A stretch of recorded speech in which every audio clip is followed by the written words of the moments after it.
Thank you very much for joining. I thought it was important to talk about the agenda of how we manage in a broken world. There is a great deal of push to try to make the world a good place. And we have in America, there's a president who wants to beat this virus. And there's a certain sense that the world is almost on hold while we are trying to get it worked out. And we'll see that there's a big difference between being on hold and being cautious. And I'll relate it back to something. A client came to the office today, and he unfortunately, at a sister's wedding, the police raided the wedding. Somebody wasn't happy that Orthodox Jews were having a wedding, and called the police on the wedding. And he was quite traumatized. He, first of all, he got a ticket, and he was very traumatized. And so he came asking how he can get rid of or deal with this trauma of having been accosted this way. And of course, he was frightened, and now he's frightened, and it's affecting his functioning. So he wanted to know how to deal with that. And I really saw them as being very much related issues. The idea of trying to fix the corona and trying to fix the trauma is really very much related. And if you'll allow me just to open with a Chazal, there's a fascinating Chazal in Avos to Reb Nosson that is an expansion of Pirkei Avos, and it goes as follows. Reb Shimon ben Yochai announces, I can protect every Jew from ever seeing Gehenna. That's a big statement. What's his trick for protecting every Jew from Gehenna? He says, I'll tell you a mashal. What's full? There was a king who had a very poor field. And people came and leased this field from the king, and they made up that they would bring him a certain amount. In the times of Chazal, they use the word kur, call it a ton, call it whatever you want. They made up that they would bring 10 kur of wheat to the king. The rest they would be able to have an arrangement that they had with the king. And they did what they could to try to put fertilizer and to try to turn over the ground and get all these stones out. But it was a terrible field. They watered it as best as they could. And they really tried. And they managed to produce, in the end, 1 kur of wheat. And the king said to them, kur, that wasn't the arrangement. And they said to him, dear king, you know very well that the field that you gave us was terrible. And that before we started working the field, it didn't produce a thing. Now that we went through all of the steps that we did, and watering it, turning over the ground, trying to clear the rocks, we were able to only get 1 kur of wheat out of the field. So Reb Shimon Bar Yochai says, that's what we're going to be able to say to Hashem at the end of our lives. We're going to be able to say in our defense, Hashem, you know very well that you gave us a Yetzer Hara. You gave us an inclination that we had to overcome. And that is said specifically, Kihu Yada Yitzreinu, Hashem knows our inclination. And he knows that whatever way we turn, there are challenges. A person has to do effort, for example, it's called Hishtadlus, a person has to do effort to, let's say, to sustain his family or to sustain his health. And he's then confronts a risk that he might think that it was a doctor who healed him, or that it was he who brought his parnasa. Whatever a person does, he is handicapped. A person is operating with a handicap. And that handicap is pervasive. If I only had a society around me that was more supportive of service of Hashem, if I only had a culture that wasn't always looking to try to tear down religious institutions, if I only was around people who celebrated the study of Torah the way they're supposed to, if only. And so all of these factors add up to handicaps, and Hashem knows those handicaps. So then what is left? What is left is to try to do what is possible within the handicapping situation, because we know that if you don't do anything within the handicap situation, it won't produce anything. If we had a great field, that means the culture was in our favor, society, and we didn't have a problem of a Yetzer Hara. We didn't have all of these factors that were working against us. If we didn't have any of those handicaps, well, we could produce a lot of spiritual growth and personal growth. We could produce a tremendous amount half asleep. We would be trick. And so we're able to produce only if we recognize that if we don't put any effort, we will not produce anything.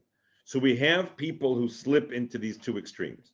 On the one hand, because they know that they can't produce the 10 kur, they get depressed. And they get depressed, they can't produce, and they're trying constantly to figure out what do they need to do to get over these handicaps so they can produce 10 kur. They want to produce 10 kur, but they can't produce 10 kur. And the king knows they can't produce 10 kur. But they want to be able to produce 10 kur. After all, they signed a document that says that they would produce 10 kur. They can't produce 10 kur, they get depressed. What do you have on the flip side? People who stop trying. They stop trying. So you have the people who are trying to change their field. They're trying to change the field so that the field would be a good field. And they take up liberal causes, and we want to make this and we want to make that good. And the assumption is somehow that if things were okay, and if politics were okay, and if people's attitudes were okay, and if things were okay, then we'd be able to produce. And it's a fallacy. And we know that it's not true. We know that people don't just produce when the environment is okay. People get lazy when the environment is okay. They don't produce, they get lazy, and they rely on the fact that everything's okay. And that's why these many liberal causes are really driven by a desire to get to the point where we'll have a good field and everything will be fine. We'll be able to the sunset. And we won't have to do anything. We won't have to put out all this effort. So we have this fascinating Chazal. The Chazal tells us, the Reb Shimon Bar Yochai maintains that we have an answer. We have an answer to Hashem.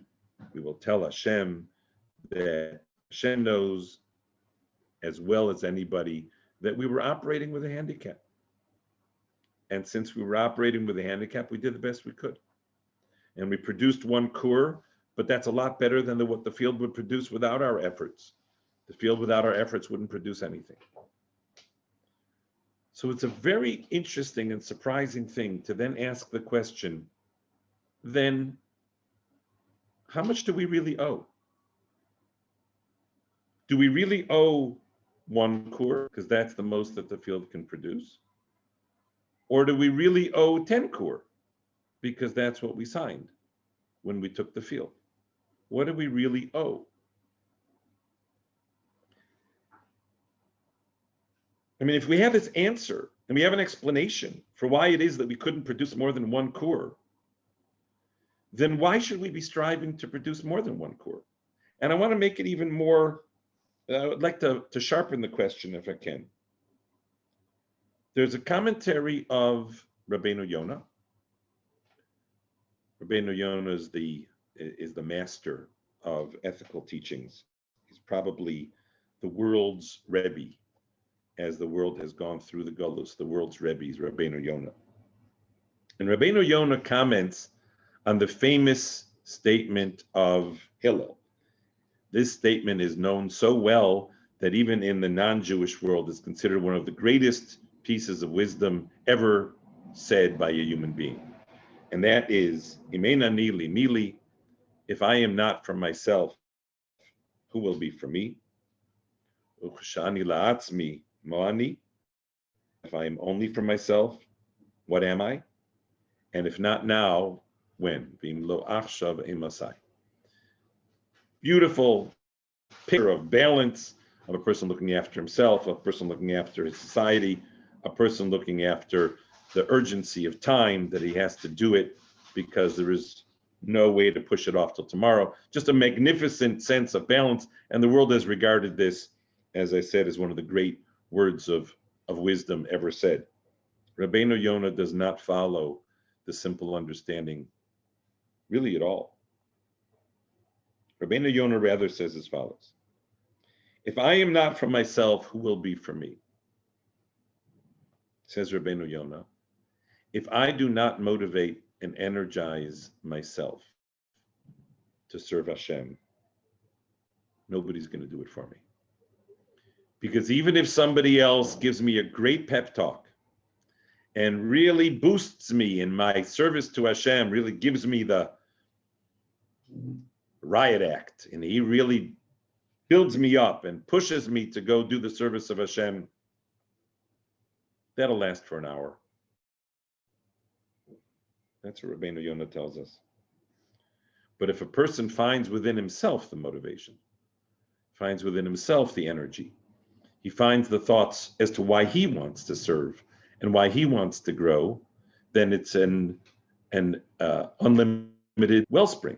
He was always able to tap into it again because it's his own thought and it's his own feeling. And so he motivates himself. If a person motivates himself, then he doesn't forget and he doesn't lose the effect because he can always tap back into the effect. So if he's thinking about something that somebody else said to him that was very motivational, that will last for an hour. I sometimes tell the clients that means 50 minutes. But a person, when he motivates himself, has a wellspring. And that is the key, that a person should have his own internal wellspring as to why it is that it's important for him to serve Hashem. But Rabbeinu Yonah goes on and adds, when I am from myself, what am I? Rabbeinu Yonah says, it's very nice that you motivate yourself, but what do you think you'll accomplish when you motivate yourself? You think that you'll actually deliver everything that you owe?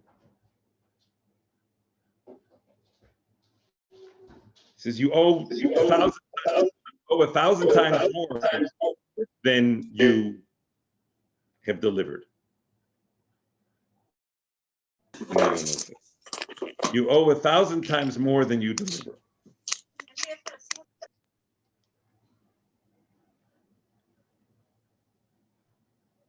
And he proves the point by quoting exactly this medrash. The medrash that we have right now just discussed, he quotes that medrash and says, you see, we owe the 10. So the question is, why do we owe the 10? On what basis do we owe the 10? If we have the answer and we can explain why it is that we only produced one kur, then why is Rabbeinu Yonah saying that we owe 10? Why is he saying that we owe 1,000 times more than we produce? On what basis? I spoke this over with one of my mentors, Rabbi Moshe Tauber, a beautiful, beautiful Jew who is a Rebbe in the Yeshiva Katana here in Telstone. And he said a remarkable word. Sometimes you owe because you signed a piece of paper and you have a debt and you owe. But there are times that you owe not because of a debt that you signed, but because of the relationship that you have with the one to whom you owe the debt. I see right here people who are examples of that. And that is, let's say a person looks after their parents in their older years. Parents looking after their parent. Does he feel as though he's ever done enough? Does he feel as though he's ever filled his obligation? He always wants to do more. And he would sign a piece of paper that says that I owe more than I've done. I said, well, you signed that piece of paper. Why don't we just do the math first? Maybe you did everything that you needed to do. And the answer is, I didn't do 1/1000th of what I needed to do. How do you feel that way? Because I feel indebted to this person.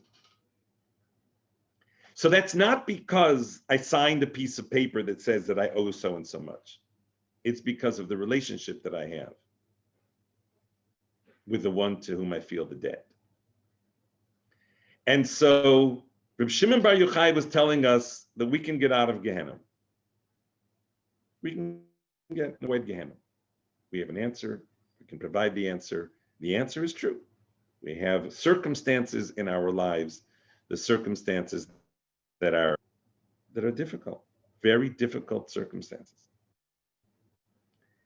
So if we have the answer, why do we still feel that we owe? And the answer is, I feel that I owe because of my relationship with Hashem. Just like the person feels that he wished he could do more for his parent. Even if he's made the calculation that on paper, he's fulfilled his obligation. So essentially what Rabbeinu Yonah is showing us is, what does a person look like when he has an intimate relationship with Hashem? When he has an intimate relationship with Hashem, he looks at exactly the same medrash. He looks at the medrash that says that we'll be off the hook, not going to Gehenna. He looks at that medrash, and instead of extracting from that medrash, I'm off the hook, I'm okay, I have an answer. He extracts from that very same medrash, wow, anything I do is 1/1000th of what I owe. So we have two perspectives coming out of the same story, the same medrash that tells us that we have an answer. After all, it's not easy to be a Torah observant Jew in today's world. It's hard. And so if Hashem says, where's the other 9 kur? We have an answer. And he knows very well, knows better than we do, all of the challenges. So if that makes a person feel exempt from working at all, well, that's ridiculous, because if you don't work at all, you're not anything. The field itself is not going to produce anything. So you need to do something. But good. So I did something, and I produced 1 kur, and Rabbeinu Yonah is saying that I owe 10. And unfortunately, many people approach that with a sense of guilt. They feel guilty they're not producing more, and they lose the plot completely. Because when they're feeling guilty that they're not producing more, they are not creating an intimate relationship with Hashem. The intimate relationship does not come from a sense of I owe in the I signed a contract kind of owing. It's because of the intimate and wonderful relationship. And so people who are striving to try to get it right, to somehow get it right in the eyes of Hashem, to get it right and be the right one, they're missing the point. Because if all you're trying to do is fill your obligation to Hashem, you got that taken care of. You've got a medrash. As long as you're working, as long as you're trying, as long as you're striving, as long as the world the world that you see, you are trying to work in that world. You have a lousy field. You have a lousy field, so work in the lousy field. What will I do in a lousy field? Well, you'll be able to move a couple of stones. You'll produce a little area that you'll be able to clear the earth in that little area, and you'll be able to put some fertilizer there, and you turn over the soil, and you plant, and you'll get 4 or 5 stalks of wheat. You say 4 or 5 stalks of wheat in this big field. Wait a second, the big field is not so fertile. The big field's a terrible field. And so if a person stops working because he wants the field to be a better field, then he has rejected all of the notion that Hashem runs the world. I don't want this field. I want a better field. So a person who says, I'm willing to work, but I'm willing to work only if it's a better field. That person will never move forward in his life because he'll always be waiting for the field to be a better field. The field is the way it is because Hashem wanted us to have a lousy field to work with. And the success of the person is working within that field. And a person who works within that field, that means that on a moment-to-moment basis, he thinks, what possibilities exist right now in my service to Hashem? What possibilities exist? Well, I'm very limited. I'm in a hospital bed, or I'm in a terrible environment, or I have these terrible friends, or okay, so what is possible given the present circumstance? What is possible? If you have an eye on what is possible, then you're in the right place. You have an eye on what is possible, and you're not trying to change the field. Of course, if you can walk away from these bad friends, then you're supposed to, because otherwise, why are you making the job harder for yourself? You're not supposed to make your job harder. You don't make the field worse. The field's bad enough the way it is. You don't have to make the field worse. Don't go throwing more stones into your field. But assuming that you're trying to clear the field little bit by bit, in each moment, you're trying to think about what is the proper thing to do in this moment. What does Hashem want? Ve'ato Yisrael, and now Israel. Ma Hashem Elokecha shoel me'imach. What does Hashem want from you? What does Hashem want right now? Well, surely He wants me to make it a better situation. I should be in a better mood. I should feel better. I shouldn't be afraid of those police that came. Yeah, but you are, and you're not feeling well, and you're not up to that. So what opportunity is there right now? Turn a couple of stones. Turn a couple of stones in the field. Maybe if you can't learn what you would normally learn, so learn something lighter. Learn something else. You can't make all the phone calls that you had in mind, all the chesed phone calls that you wanted to make. So make one phone call. You can't make 10 phone calls. Make one phone call, because that's what this moment calls for. No, but if I hadn't gotten into that terrible situation last night, then I would have been feeling better today, and I'd be able to make all those calls. Yeah, but that's not the reality. The reality is it's a lousy field, and in a lousy field, but every lousy field presents an opportunity. And the opportunity, if you don't take the opportunity, then you're going to produce nothing. And so the field so you can produce one kur. If you take advantage of those opportunities, you can produce one kur. But Rabbeinu Yonah says that we can do something else that nobody else can do. We can have a relationship with Hashem that has us wishing that we could do 10. And instead of having the guilt trip of if only, and if only, and if only, I could produce 10, I could produce 100, I could produce 500. Wait a second, you can produce one. You just keep on working and you can produce one kur. But if you can build your relationship with Hashem as a father who you want to serve, who you recognize His greatness, who you recognize how much He looks after us, you recognize the relation, then you start wishing you could produce 10. And it's not because then you'll produce 10. You have a lousy field. But you will then have an intimate relation like a child has with a parent. The relationship is, I wish I could produce more. And I feel that I owe more. The nature of my relationship with Hashem. And that is what the Rabbeinu Yonah is telling us. Im eina nili mili. If I don't get myself going, if I don't motivate myself, if I don't energize myself, if I don't think about why it is that I should be serving Hashem at all times, even with a lousy field, if I don't think about that, I'm not going to move forward. Because waiting for somebody else to give me that pep talk is not going to do it. Ki ziruz acherim, ziruzu lefisha. Because the stimulation, the energizing, the motivation of somebody else, that's good for short bit, wears away, it wears off. So I need to come up with my own reasons for why it is that I am serving Hashem. That will lead to the following. You're only producing one kur. It'll lead to you coming up short. And now the question is, are you going to feel guilty? Are you going to attach yourself to the intimacy of the relationship by wishing you could do more, by feeling indebted, by feeling what's called hachna'ah, by feeling the humility of wishing that I could do more? And that's where the story begins. The story doesn't begin as, oh, well, if I really motivate myself, I'll produce 10. No, you won't. You have a lousy field. You're not going to produce 10. You'll produce 1 if you keep your eye on the ball. You'll produce 1. Now the question is, how will you feel? If you feel indebted, then it can come from one of 2 places. It can either come from guilt, and that's just, well, I should be one. I should be the one to produce, or it comes from a relationship with Hashem, which is that He's entitled, and because of His entitlement, I feel indebted.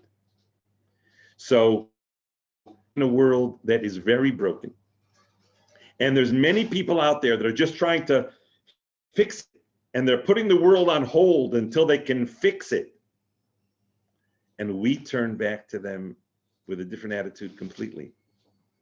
Now that the circumstances have changed and it's so much more broken, now we just look at the field and we ask, what are the opportunities that we now have? If a person has to daven at home, what's the opportunity that presents? If a person can wish Mazel Tov only at a distance and can't be present for a simcha, what's the opportunity that presents? What's the opportunity that fear presents? Fear, after all, is a fantastic opportunity for humility. And so we grab a hold of fear and we try to extract a little bit of humility from that fear. To extract humility from fear, you say, yeah, but I could produce so much more if I didn't have this fear. And the answer is, who said? Who said? Hashem set up the story. And maybe what He wants is the humility that comes from fear, because that is the opportunity that this moment affords us. And if that's the opportunity, then we can produce 1 kur in this lousy field.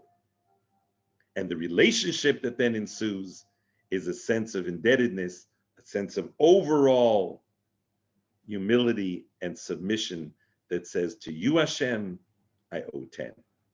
And if a person can combine those 2 things, then they can turn this opportunity, well, really the world that we live in, and the history that we've suffered from, and the challenges that we've each encountered. We can turn those into, so what opportunity is there now? And in what way can I feel indebted to Hashem? So thank you very much for sharing. Hatzlacha. Bye-bye. Thank you very much.